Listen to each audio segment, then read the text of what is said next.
Radio Lime News Update. Brought to you by Josco jewellers ഷോറൂമുകളിൽ സ്വർണ്ണ വജ്രാഭരണങ്ങൾക്ക് ഓഫറുകളുടെയും സമ്മാനങ്ങളുടെയും വിരുന്നൊരുക്കി ജൂൺ 21 മുതൽ ഗ്രാൻഡ് NRI ഗോൾഡൻ ഫെസ്റ്റ്. നമസ്കാരം, ലൈവ് ന്യൂസ് അപ്ഡേറ്റ്സിലേക്ക് സ്വാഗതം. വാർത്തകളുമായി ഞാനിപ്പിൻ.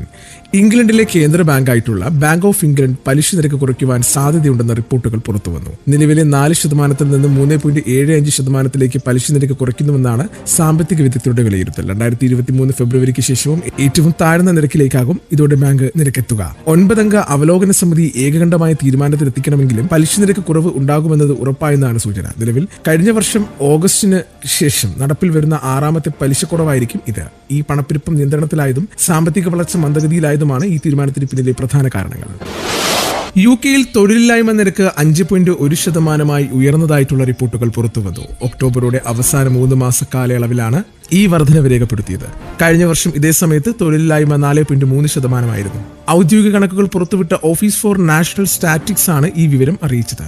തൊഴിലില്ലായ്മ വർധനയുടെ ഏറ്റവും വലിയ പ്രശ്നം ബാധിച്ചത് യുവാക്കളെയാണ്. 18 മുതൽ 24 വയസ്സ് വരെയുള്ള തൊഴിലില്ലായ്മയുള്ളവരുടെ എണ്ണം 3 മാസം 85,000 പേർ കൂടി 2022 നവംബറിന് ശേഷമുള്ള ഏറ്റവും വലിയ വർധനവാണിത്.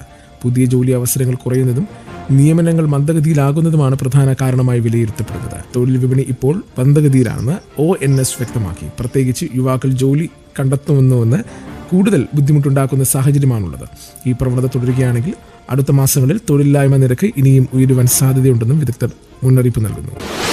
റഷ്യയിൽ നിന്നുള്ള യുദ്ധഭീഷണി നേരിടുവാൻ സൈന്യം മാത്രം പോരാ, രാജ്യത്തെ മുഴുവൻ ജനങ്ങളും സജ്ജരാകണമെന്ന് UK സൈനിക മേധാവി മുന്നറിയിപ്പ് നൽകി. ശീതയുദ്ധകാലത്തിനു ശേഷം ഇതാദ്യമായിട്ടാണ് ബ്രിട്ടീഷ് ജനതയ്ക്ക് ഇത്തരത്തിലുള്ള ഗൗരവകരമായ ജാഗ്രതാ നിർദ്ദേശം നൽകുന്നത്. തിങ്കളാഴ്ച ലണ്ടനിലെ റോയൽ യുണൈറ്റഡ് സർവീസ് ഇൻസ്റ്റിറ്റ്യൂട്ടിൽ നടക്കുന്ന ചടങ്ങിൽ air chief marshal sir Richard Knighton രാജ്യത്തെ അഭിസംബോധന ചെയ്യും. എല്ലാവരും പങ്കാളികളാകണം. പ്രതിരോധം സൈന്യത്തിന്റെ മാത്രം ഉത്തരവാദിത്തമല്ല. NHS, ഗതാഗതം, വ്യവസായം, സർവകലാശാലകൾ തുടങ്ങി സിവിൽ സമൂഹത്തിലെ എല്ലാ മേഖലകളും യുദ്ധ സാഹചര്യം നേരിടുവാൻ ഓൾ ഇൻ മെന്റാലിറ്റി കൈവരിക്കണം. ഇനി നാട്ടിലെ വാർത്തകൾ. എത്യോപ്യ സിംഹങ്ങളുടെ നാടാണെന്നും തനിക്ക് വീട്ടിലെത്തിയതുപോലുള്ള തോന്നലാണ് ഉണ്ടായതെന്നും പ്രധാനമന്ത്രി നരേന്ദ്രമോദി എത്യോപ്യൻ പാർലമെന്റിനെ അഭിസംബോധന ചെയ്യുകയായിരുന്നു അദ്ദേഹം.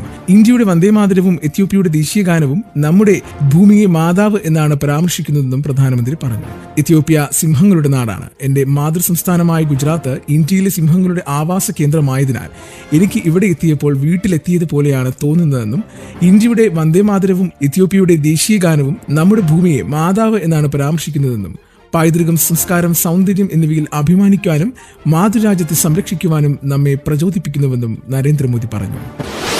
ഓപ്പറേഷൻ സിന്ദൂറിന്റെ ആദ്യ ദിവസം തന്നെ ഇന്ത്യക്ക് കനത്ത പരാജയം ഏറ്റുവാങ്ങേണ്ടി വന്നതായും ഇന്ത്യൻ വ്യോമസേന പൂർണ്ണമായും സ്തംഭിച്ചു പോയതായും മഹാരാഷ്ട്ര മുൻ മുഖ്യമന്ത്രി പൃഥ്വിരാജ് ചവാൻ നടത്തിയ പ്രസ്താവന വിവാദമാകുന്നു. പരാമർശത്തിൽ താൻ മാപ്പ് പറയില്ലെന്ന് പൃഥ്വിരാജ് ചവാന്റെ വിശദീകരണം. ക്ഷമിക്കണം എന്ന് താൻ പറയില്ല, തെറ്റായി ഒന്നും പറഞ്ഞിട്ടില്ല, ക്ഷമ ചോദിക്കുവാൻ ഒന്നുമില്ലെന്നും അദ്ദേഹം പറഞ്ഞു.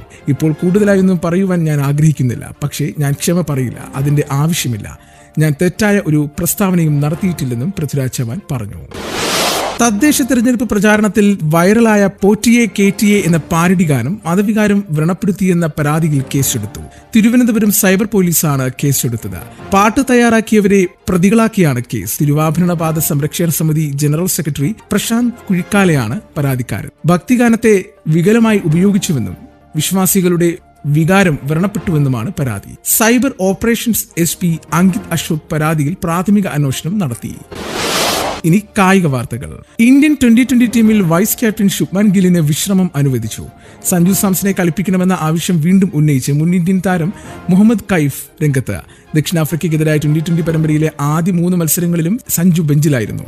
ബാക്കിയുള്ള മത്സരങ്ങളിൽ ഗില്ലിനെ പ്ലേയിങ് 11-ൽ നിന്ന് മാറ്റി നിർത്തണമെന്ന് കൈഫ് ആവശ്യപ്പെട്ടു. 2-1 മുന്നിൽ നിൽക്കുന്ന ഇന്ത്യക്ക് ഇന്ന് ജയിച്ചാൽ പരമ്പര സ്വന്തമാക്കാം.